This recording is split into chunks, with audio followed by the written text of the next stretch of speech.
지금 전 세계에서 고령 인구가 가장 심각한 나라가 일본입니다. 65세 시니어 인구가 30%에 육박하고 있습니다.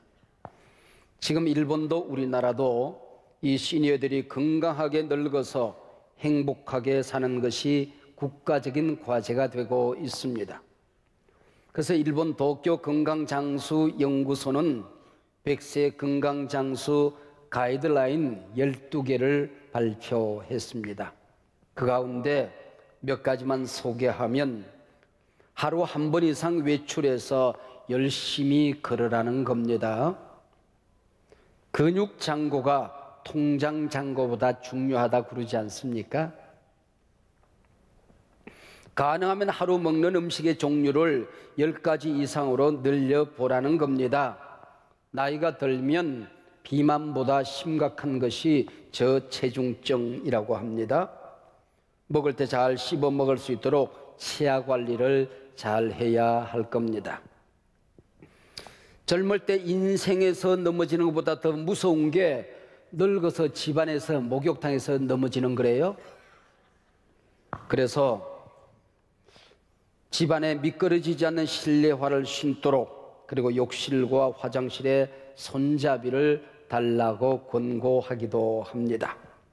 집 마루에 종이, 물기, 과일 껍질 같은 게 흩어져 있으면 큰일 납니다. 넘어졌다 못 일어나는 수가 있습니다. 말하기 가까운 사람들과 또 좋은 책들 읽기, 특별히 성경이 좋겠지요.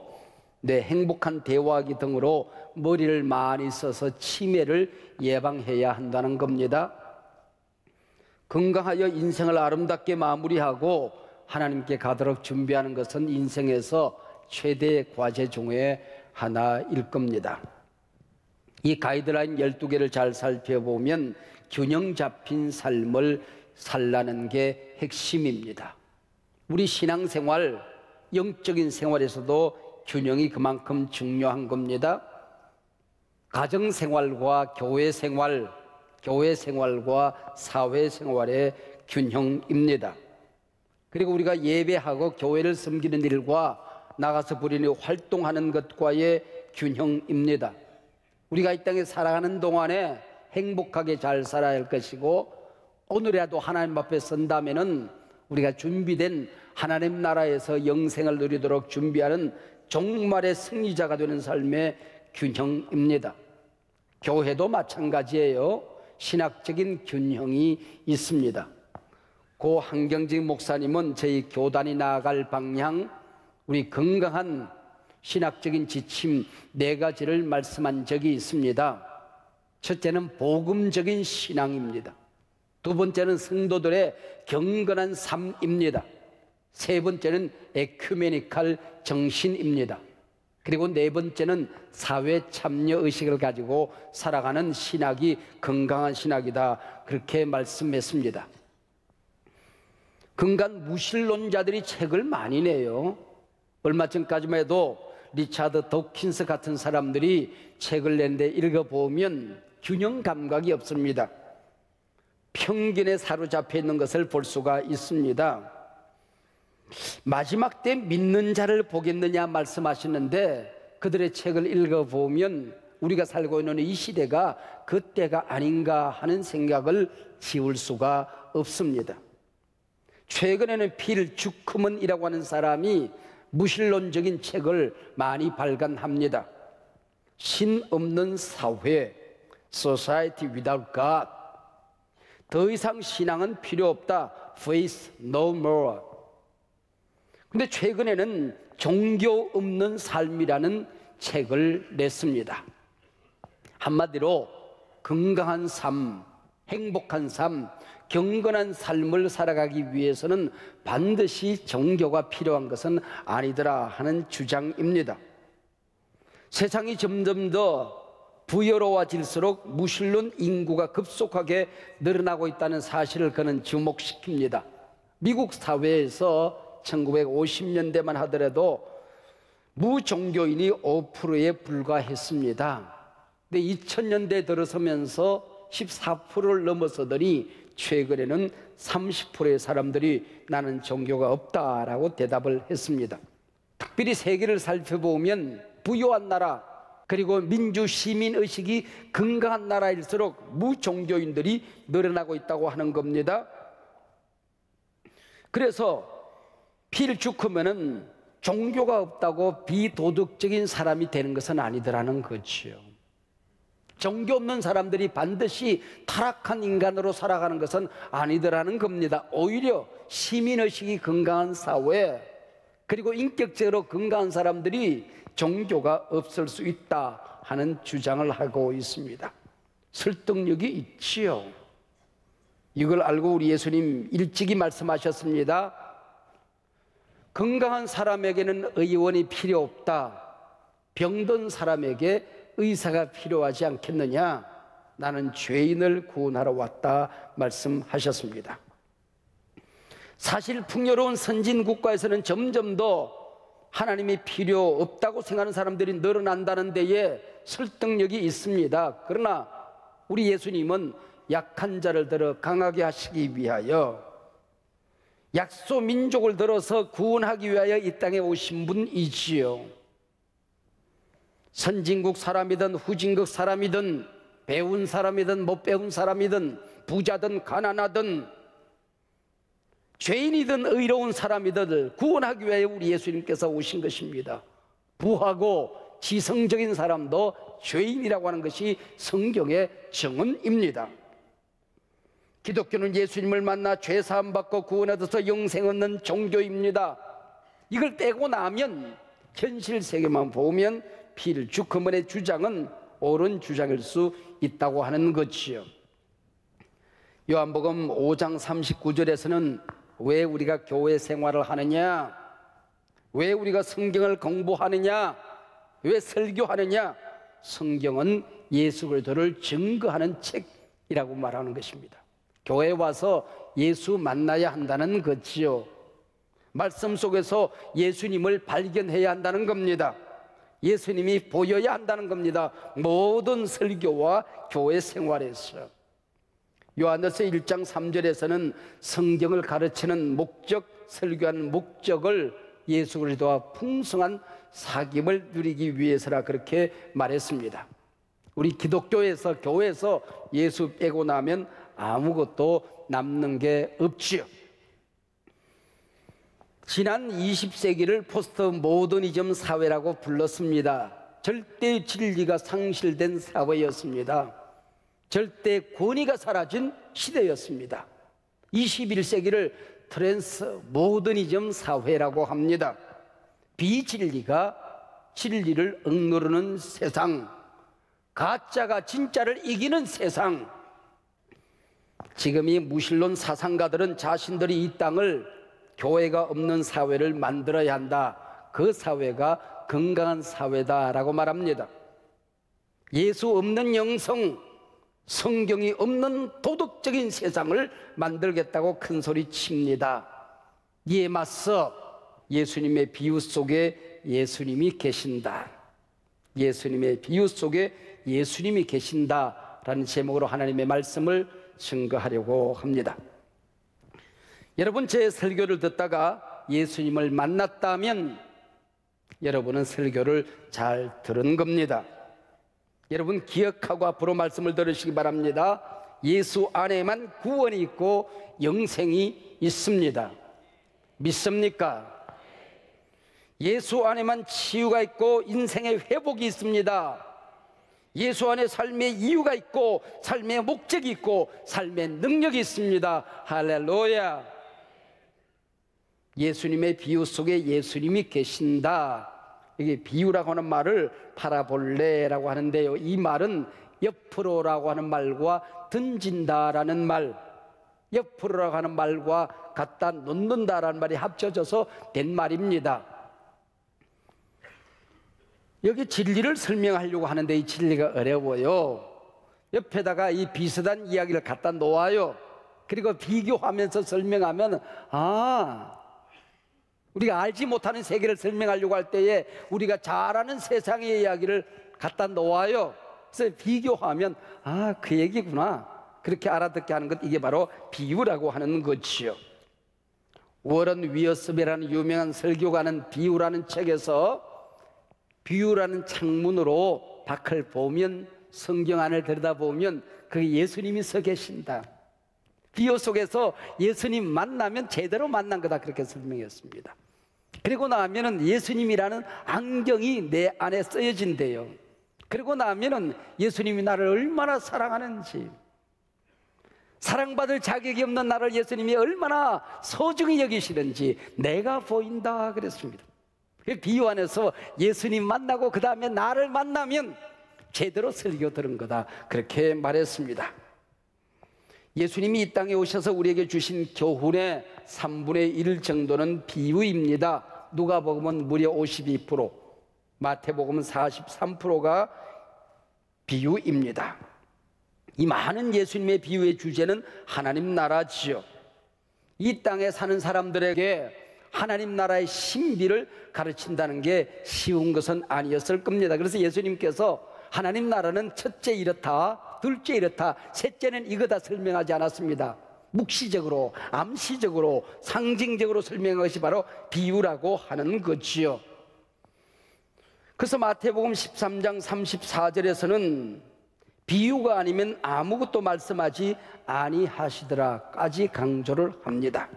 그만큼 비유는 하나님 나라를 설명하는 데 유용했다, 그 얘기지요.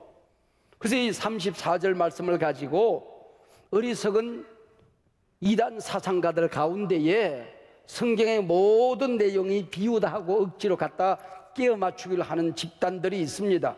창조도 비유다, 그리고 묵시도 비유다, 이스라엘 역사도 비유다, 그리고 시도, 문학도 비유다, 그렇게 설명을 해서 억지로 갖다 붙입니다.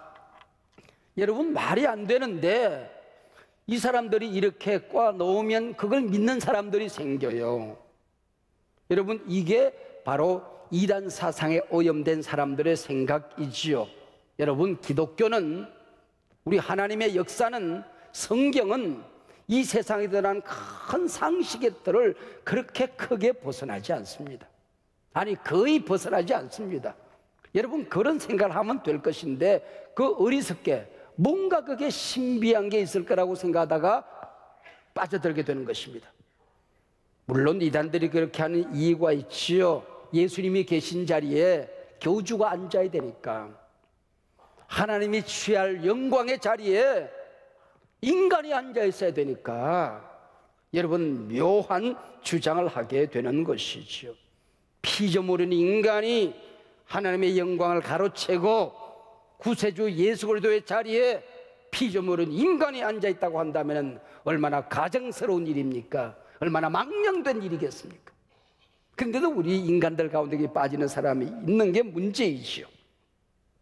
여러분, 예수님의 비유 안에 하나님이 계시고 예수님이 계십니다. 하나님 나라가 있는 겁니다.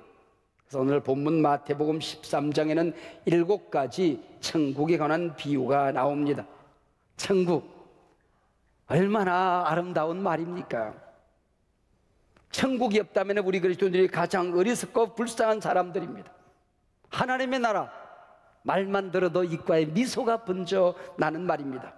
이 세상 살아가다가 때로는 억울하지요. 선한 보상이 없습니다. 고난이 있습니다. 힘들고 지칠 때가 있습니다. 그러나 우리는 견뎌낼 수 있는 이유가 하나님 나라가 있기 때문에, 최후의 심판이 있기 때문에, 하나님이 살아계시기 때문에, 반드시 보상이 있기 때문에 우리는 당당하게 견뎌내는 것입니다. 우린 너무 좋을 때 천국 같다 그런 말을 합니다. 우린 천국을 소유한 사람들입니다. 오늘이 내 인생의 마지막 날을 맞이한다고 할지라도 우린 천국에서 눈을 뜨게 될 것입니다. 얼마나 신나는 일입니까? 우리는 가난하게 살아도, 못 배워도, 가진 것이 없어도 당당한 이유가 여기 있는 것 아니겠습니까? 내 안에 하나님이 계신다. 나는 하나님 나라 백성이다. 내가 만난 하나님 나라는 영원히 이어지게 될 것이다. 하나님 나라라고 할 때에 어떤 사람들은 죽어서 가는 천당만 생각합니다. 그러면 오늘 비유가 이해가 잘 안 되지요. 예수님께서 이 땅에 오셔서 하나님 나라 가까웠다 말씀하셨습니다. 예수님이 하나님 나라입니다. 여러분, 나라가 되려고 하면은 주권이 있어야 되잖아요. 국민이 있어야 되잖아요. 영토가 있어야 되잖아요. 주권이 뭡니까? 하나님의 통치, 예수 그리스도의 왕되심, 그리고 예수를 믿는 모든 사람들이 하나님의 백성이 되는 것, 영접하는 자, 곧 그를 믿는 자들에게는 하나님의 자녀, 하나님 나라 백성이 되는 권세를 주셨느니라. 할렐루야. 영토는 영원한 세상, 그게 하나님 나라가 되는 겁니다. 그래서 이 땅에 하나님 나라만 생각하는 사람들이 있습니다. 또 어떤 이단들은 죽어서 가는 천국만 생각하는 사람들이 있습니다. 이게 균형이라고 하는 거지요. 이 땅에 하나님 나라만 생각하는 이단 집단들은 교주가 죽지 않는다. 그리고 얼마가 되면은 이 땅에 자기들이 왕이 된다. 그리고 기다립니다. 여러분, 제가 예언하죠. 교주, 그 사람 반드시 죽습니다. 얼마 남지 않았습니다. 반드시 죽습니다, 여러분. 그러고 나면 또 엉뚱한 소리 하는 거예요. 엉뚱한 소리 하는. 죽고 난 다음에. 여러분, 하나님 나라의 신비를 설명한다는 게 쉬운 일이 아니었을 겁니다. 어떤 할머니 교인 한 분이 저한테 그래요. 목사님은 일주일에 딱 한 편 설교하시고 일주일 내내 심심해서 어떻게 사세요? 그래요. 내가 심심해서 예수님하고 살아요. 그랬습니다. 종이 신학교 다닐 때에 설교학을, 큰 교회를 이루신 훌륭한 설교가 목사님이 설교학을 가르치셨습니다. 그분이 한 3, 40년 전 일이니까 한 10년이나 되셨을까요? 한 학생이 질문해서 목사님은 주일 설교를 준비하는데 시간이 얼마나 걸립니까? 그랬더니 50년 걸립니다. 그러더라고요. 네. 살아왔던 지난 50년 전체가 설교다, 그 얘기시요. 근데 주일 설교, 저 같은 사람이 한편 설교하려고 하면은 묵상하고 기도하고 본문을 찾고 연구하고 그리고 쓰고 맛을 내는 데에 1분 설교하려고 1시간쯤 걸립니다. 저 같은 사람, 보통 목사님들이 그렇게 사용을 해요. 그러니까 30분 정도 설교를 하려고 하면은 대개 한 30시간 정도를 씁니다. 특별한 설교를 준비하려고 하면은 훨씬 더 많은 시간, 5, 60시간 정도가 아마 쓰여지지 않겠나 생각합니다. 새벽 예배나 수요 예배 같은 경우는 그렇게 시간이 걸리지는 않습니다. 부족한 저도 하나님의 말씀을 여러분에게 전가하기 위해서 설교를 준비한다고 하는 것은 몸부림입니다. 해산의 고통을 겪습니다. 거룩한 영적인 전쟁을 치르며 하나님의 말씀을 준비합니다. 우리 예수님께서 이 땅에 민초들에게 하나님 나라를 설명하기 위해서 얼마나 애를 쓰셨을까요? 당시 이 청중들, 갈릴리 사람들은 가난하고 배우지 못하고 소외된 변두리 인생들이었습니다. 어부들, 농부들, 날품팔이 노동자들, 심지어는 천대받던 세리 창기들이 살고 있던 도시가 갈릴리였습니다. 그래서 이들에게 익숙한 방법, 이야기식을 쓰셨던 것이죠.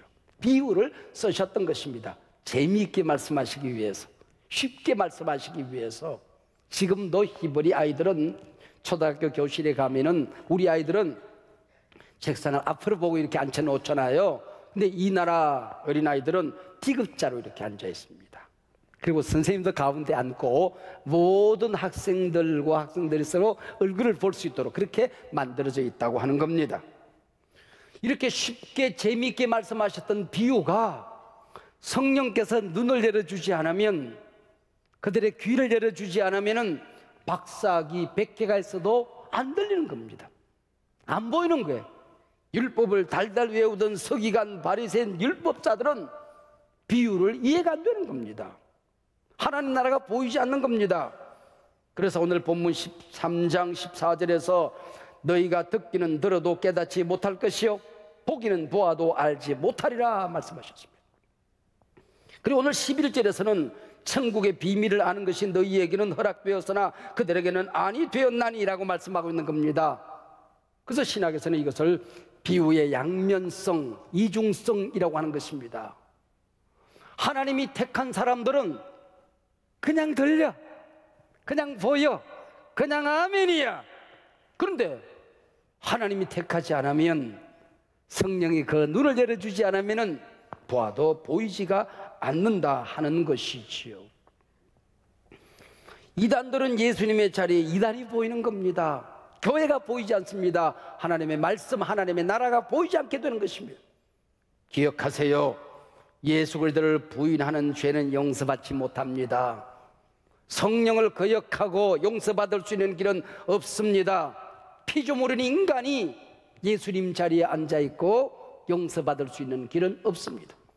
이단들이 악한 것은 이단에 속한 모든 사람들이 지옥에 가기 때문입니다. 이단은 사상이 아니에요. 악령이라 그런 얘기입니다. 종교 없는 삶의 필주크문의 주장처럼 하나님을 믿지 않는 사람들 중에 착하고 동정적이고 민주시민으로서 바른 생활하는 사람들 얼마든지 있지요. 그러나 기독교의 목적이, 종교의 목적이 거기에만 있는 것 아니라는 것을 우리가 알아야 한다는 거죠. 한 귀신 들린 사람이 있었습니다. 귀신이 쫓겨났어요. 그리고 살 곳을 찾아서 온 세상을 돌아다닙니다. 있을 곳을 찾지를 못했어요. 그러다 보니까 옛날에 살던 집이 생각이 나서 와봤네. 깨끗이 청소가 되어 있어요. 정리정돈이 기가 막히게 잘 되어 있어요. 누가 사나 똑똑 노크를 해보니까 아무도 사는 뭐가 없어요. 그래서 얼씨구나 그러고 친구 귀신 7을 데리고 들어와서 사니 이 사람의 형편이 옛날보다 훨씬 더 엉망진창이 되었다 그 얘기예요. 도덕적으로 깨끗한 것 좋아요. 민주시민으로 정상적인 삶을 사는 것 귀한 일이죠. 그러나 성경은 묻는 겁니다. 그 안에 주인이 사느냐? 하나님이 주인이냐? 예수님이 너의 왕이냐? 예수가 너의 구세주냐를 묻는 것입니다. 없으면 악한 귀신 7이 사는 것일 수도 있다 그 얘기지요. 여러분 기억하세요. 기독교는 시작도 예수고 끝도 예수입니다. 밑바닥도 예수고 속을 들여다봐도 예수입니다. 여러분이 천국문에 섰을 때에 시험을 보라 그러면 어떤 문제든지 그게 정답을 예수라고 쓰십시오. 90점 맞습니다. 예수라고 쓰고 여러분 천국 못 들어가면은 저하고 바꿔서 여러분 들어보내 드릴게요. 한번 따라하시기 바랍니다. 예수가 대답입니다. 예수가 보여야 됩니다. 여러분 예수님이 어떤 분이십니까? 우주 만물을 창조하신 하나님이십니다. 내가 구원받을 수 있는 어떤 길도 없어서 내가 사는 이 땅에 내가 입은 이 몸뚱아리를 입고 육신을 입고 이 땅에 오신 분이십니다. 내가 당해야 될 저주와 온갖 채찍을 맞으시고 십자가에서 돌아가셨습니다. 그리고 나를 구원하셨습니다. 소중하다 귀하다 말씀하셨습니다. 내게 영생을 선물로 주신 분이십니다. 이분의 자리에 누가 앉을 수 있단 말입니까? 이분 외에 누가 구세주가 될 수 있더란 말입니까? 여러분 하나님 살아계십니다. 믿으시길 바랍니다. 우리 주 예수 그리스도 그분은 심판주이십니다. 여러분 천국이 있습니다. 지옥이 있습니다. 설교 시간마다 교회 모든 활동에서 예수님 만나야 합니다. 못 만나면 잘못 사는 것입니다. 여러분 진리가 뭡니까? 예수지요.